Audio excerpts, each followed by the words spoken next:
Eu vejo algumas pessoas dizendo assim: pastor, mas eu faço tudo direitinho, pastor.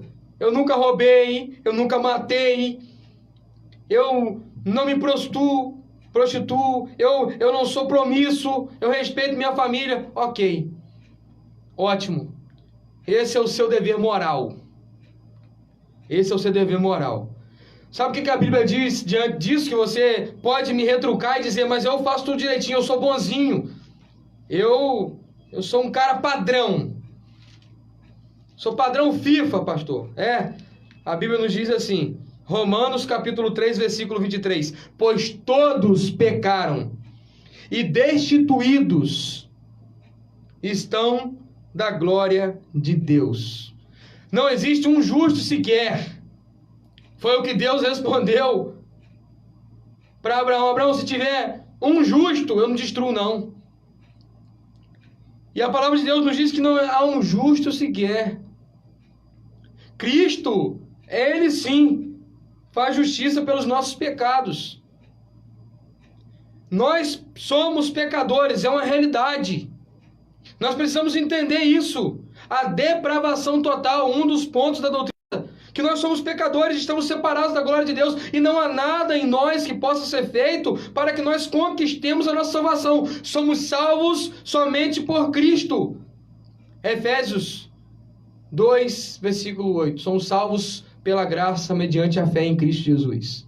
Não tem outro jeito, irmão. Não tem outro jeito. Você é pecador. Esquece que tem jeito. Não tem jeitinho para isso. E diante da realidade que você é pecador, você precisa entender que, sendo pecador, tem um salário para ser pago. Romanos, capítulo 6, versículo 23. Pois o salário do pecado é a morte, mas o dom gratuito de Deus é a vida eterna em Cristo Jesus. A realidade aqui entra do versículo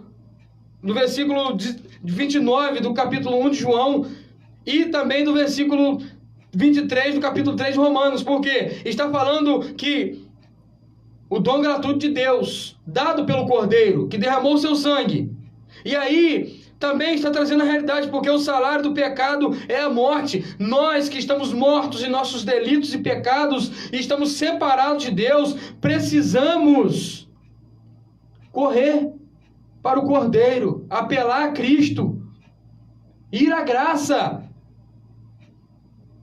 nos render, nos arrependermos. E então, não receber o salário da condenação, mas receber o salário que Cristo pagou por nós. 2 Coríntios capítulo 5, versículo 21. 2 Coríntios capítulo 5, versículo 21, diz assim a palavra de Deus: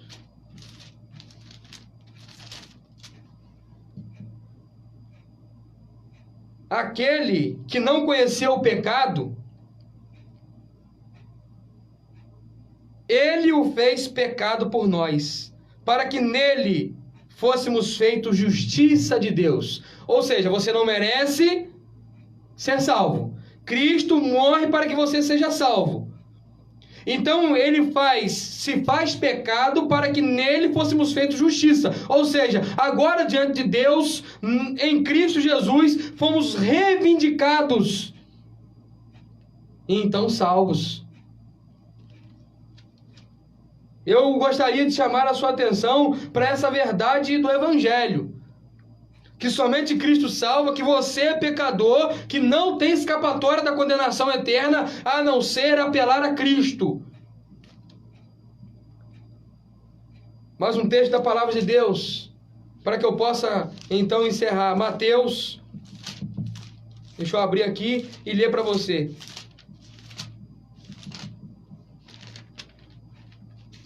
Mateus, capítulo 1, versículo 21. E ela dará luz a um filho, e lhe porás o nome de Jesus, porque ele salvará o seu povo dos pecados deles. Olha bem. Ele salvará o seu povo dos pecados deles. Nós vivemos um tempo do Evangelho, irmãos, que estão pregando e prometendo aquilo que Deus não promete e esquecendo de anunciar aquilo que Deus manda anunciar, que a salvação é em Cristo Jesus, somente mediante a fé, somente pela graça. Estão falando que Jesus veio para dar riqueza, estão falando que Jesus veio para curar, e Ele cura. Ele cura, e uma vida de obediência resulta, sim, em bênçãos. Tudo bem, mas não pode se omitir do Evangelho, e o que está sendo feito é que se tira de cena o Cristo que salva e coloca em cena o Cristo que resolve os probleminhas da humanidade. Cristo não veio para resolver os probleminhas da humanidade, não. Embora o maior problema da humanidade vai ser resolvido somente com Cristo, que é o problema do pecado.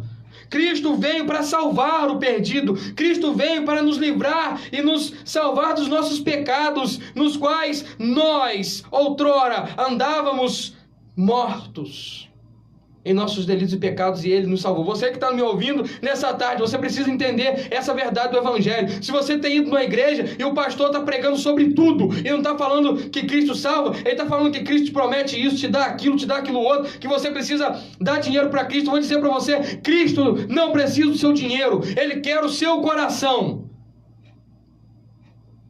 Ele quer o seu coração. Você vai na igreja, que a igreja, Cristo quer te levar um nível profundo, quer te derrubar, quer fazer você falar em línguas. Meu irmão, Cristo quer te salvar. As outras questões são litúrgicas, e cada um que administra a sua liturgia segundo a palavra de Deus.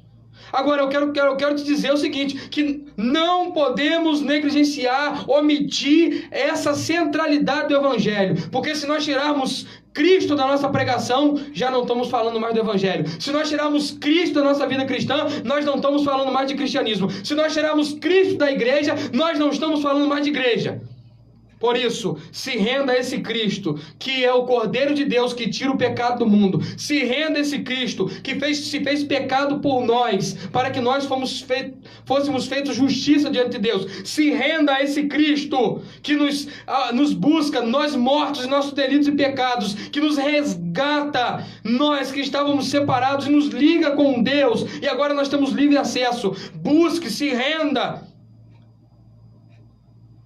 Se quebrante, porque há graça para você. Tito